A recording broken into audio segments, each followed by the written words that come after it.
Pokemon Go summer season has officially begun, and Adventure Week from June 7th, 10 a.m. to June 12th, 8 p.m. is the first event to start us off. Today we're talking about that event, everything there is to know, and some tips to take full advantage of it. So the bonuses for the event, we're gonna have 2 times XP for spinning Pokestops and 5 times XP for spinning a Pokestop for the first time. So any Pokestop with a halo, as well as half incubator distance. However, the incubator distance only will count for eggs you incubate once the event started. There's going to be an Ultra Unlock Research Day on June 12th, 11 a.m. to 3 p.m. I'm gonna make a full separate tips video on that event. I'm not gonna talk about that in this video. We will have increased Adventure Sync rewards claimed on Monday, June 13th. Next Monday, we're gonna get increased Adventure Sync rewards. We'll talk about this a little bit further in the video. Wild spawns during the event, we're going to have Rhyhorn, Omanyte, Kabuto, Larvitar, Aeron, Lileep, Anorith, Cranidos, Shieldon, and rare spawns of Graveler, Aerodactyl, and Pupitar. We'll have some exclusive 7km eggs you can hatch during the event. Remember, you have to actually get the 7km egg once the event is started to hatch these Pokemon. They'll be hatching Shuckle, Slugma, Cranidos, Shieldon, Tirtuga, Archon, Tyrant, and Amora.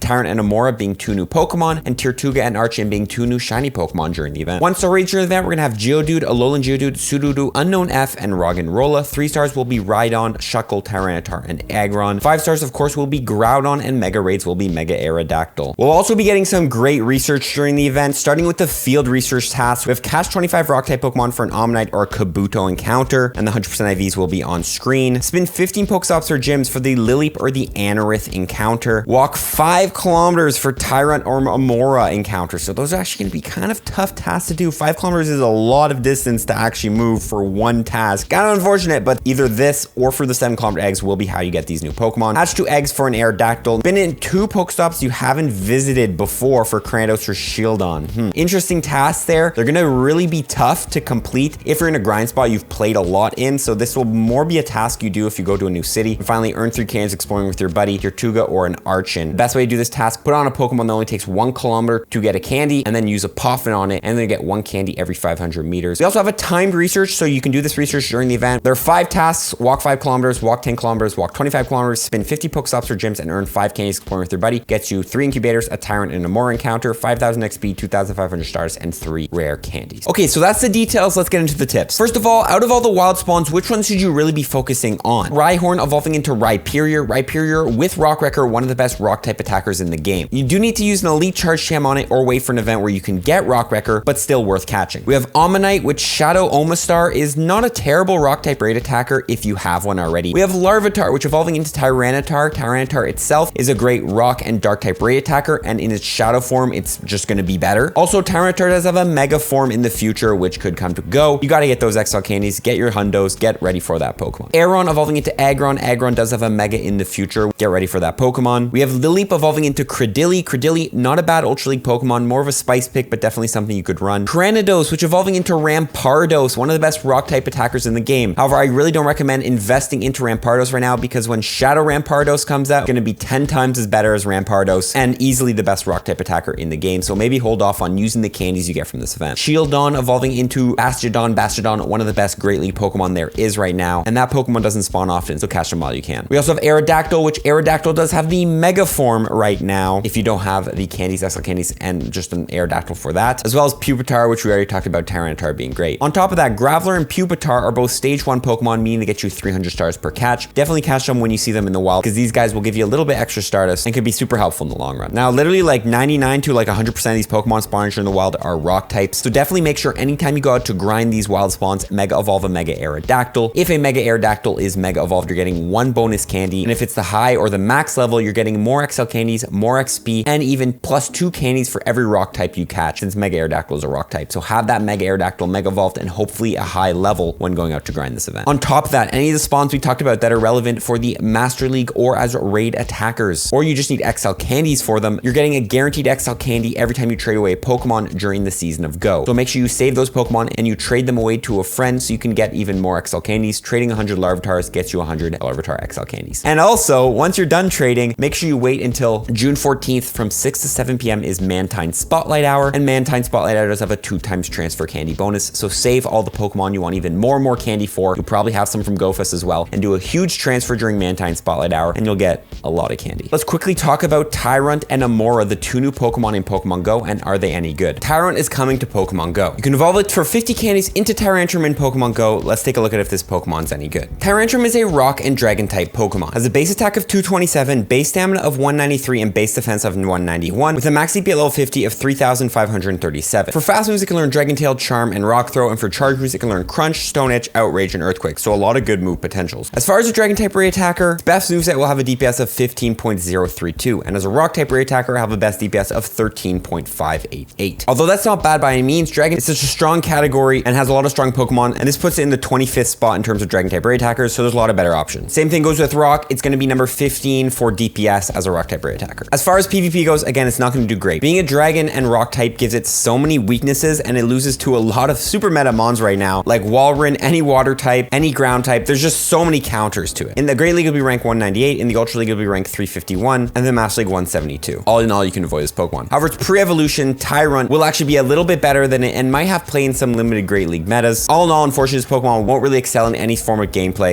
Mora in Pokemon Go and evolve it into Aurorus for 50 candies only during the nighttime. Aurorus is a rock and ice type Pokemon. It has a base stamina of 265, base attack of 186, and base defense of 163, learning the fast moves Powder Snow, Frost Breath, Rock Slow, and charge moves Weather Ball, Ice, Ancient Power, Blizzard, Thunderbolt, and Hyper Beam. As far as a raid attacker, its best DPS as an ice type is going to be 12.477, and as a rock type, 10.649. This will put it way down the line to be meta relevant as an ice or rock type raid attacker, and you can avoid using this Pokemon in raid. Now in PvP, unfortunately, this Pokemon will struggle as well. Being a rock and ice type Pokemon gives it so many targets on its back in a very steel, ground, and fighting type focused meta. However, it'll be ranked 184 in the Great League, 160 in the Ultra League, 104 in the Master League. You may be able to run this Pokemon in some limited metas in the future when some Pokemon that are good against it are banned, but most likely it won't be very meta relevant at all. So yeah, it looks like unfortunately neither of them are really going to be meta relevant, but it's honestly a good thing. It's not like you're missing out if you don't want to go for the 7-kilometer eggs during the event. And speaking of 7-kilometer eggs, let's hop right into them. A lot of people always ask me, are eggs a ripoff in Pokemon Go? And I usually say they are. Taking a look at the egg pool for today, we don't really have anything meta relevant. The only ones I really see that are being kind of crazy meta relevant are going to be the Cranidos and the Shieldon, but of course those are spawning in the wild and we have a full research day for them. So if you only care about meta relevant Pokemon, I actually don't recommend going for the 7-kilometer eggs this event. The only time you should is if you care about rare shinies. Obviously Tirtuga, a new shiny, Archon, a new shiny, and Amora and Tyrunt, 2 new Pokemon, are going to be from these 7-kilometer eggs. If that's all you care about, definitely hash the 7-kilometer eggs. However, if you do decide to hash the 7-kilometer eggs, be sure to save the Pokemon you hatch from them, especially if those eggs were received from distance friends. Reason being, any Pokemon that got at a distance can be used to work on the pilot medal, which we're going to talk about a little bit later in this video. Okay, we have 2 times XP for spinning Pokestops and 5 times XP for spinning a Pokestop for the first time in Pokemon Go. Now, if my math is correct, on a lucky egg, spinning a new Pokestop during this event, you're getting 2,400 XP, which is a lot of XP. If you have the possibility to go to a new city, a new area, a place you haven't been with a lot of stops, and using a lucky egg and go spin stops, that could be a really effective grinding method to gain a lot of XP. Spinning 100 Pokestops with a lucky egg, which with an auto spinner wouldn't actually take that long, is 240,000 XP. So if that is an option to you, consider driving over to a new area, going and spinning a bunch of stops and getting a lot of XP. Obviously, it's not as great as some of the past bonuses we've had for spinning new stops, like 10 times XP.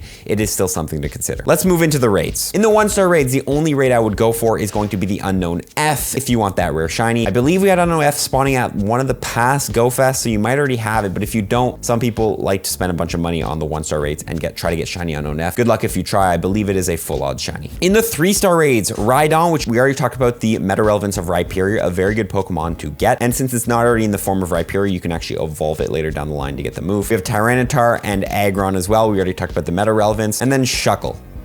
Shuckle, I think, is actually pretty defensive Pokemon and not bad, maybe for some little cut metas, but yeah, probably not worth your raid pass. Honestly, you could probably avoid the 3-star raids anyway because the wild spawns will be spawning the prior evolutions of these Pokemon. In the 5 stars, we have Groudon. Groudon being one of the best ground type attackers in the game. There are better things than it, but it's still a good ground type raid attacker. When it gets its signature move, Participus Blades or whatever it's called, it's going to be very good. And it's also good for the Master League. You do need Fire Punch. You need to Elite Charge TM on Fire Punch if you want to run it in the Master League, but still all in all a good Pokemon. And finally, we do have the Primal form as well coming out in the future. Groudon's a good raid boss to raid, you know, get yourself a hundo. Finally, Mega Aerodactyl in the Mega Raids. Good if you need that Mega Energy for Mega Aerodactyl, but if you've already Mega evolved a Aerodactyl in the past, again, you can just walk one as your buddy to gain Mega Energy that way. And also, there's a task at Pokestops during this month, power Pokemon 10 times for 25 Mega Aerodactyl energy. So you can avoid the raids if you want, but it is there as an option. Now, Adventure Sync rewards are going to be increased on the following Monday. If you don't know, Adventure Sync rewards come through every Monday at 9 a.m. your local time, depending on how long you walked in the past week. I'll throw on screen a graphic of the different rewards you can get, but obviously this is going to be increased. Now, it's unclear on how much is going to be increased, but looking at the past Adventures Week in 2019, it looked like if you walked over 50 kilometers, you're getting a bonus of 50,000 Stardust and 15 rare candies. All in all, my tip here is number one, walk as much as you can, especially if you're going to be hatching eggs. There's 1 week to walk in Pokemon Go. It's going to be Adventure Week when the Adventure Sync rewards are increased. But when you do claim those Adventure Sync rewards on Monday at 9 a.m., if you walked, I'd say over 25 kilometers, maybe 50 kilometers, make sure you have a star piece activated. If we do find out that we're going to get a bunch of extra Stardust from the Adventure Sync rewards, these do multiply on a star piece. Okay, medal tips. You need 35 Platinum medals to go from level 48 to 49. Let's run through what are the best Platinum medals to go after. First of all, Graveler spawn in Wild, and if you trade a Graveler, it's going to be a free evolution. So if you and your buddy catch a bunch of Gravelers, trade them, you guys get a bunch of free evolutions. You can work on your Scientist medal, evolve 2,000 Pokemon. On top of that, it's a good XP grinding method. You're getting 2,000 XP on a lucky egg for evolving a Pokemon, so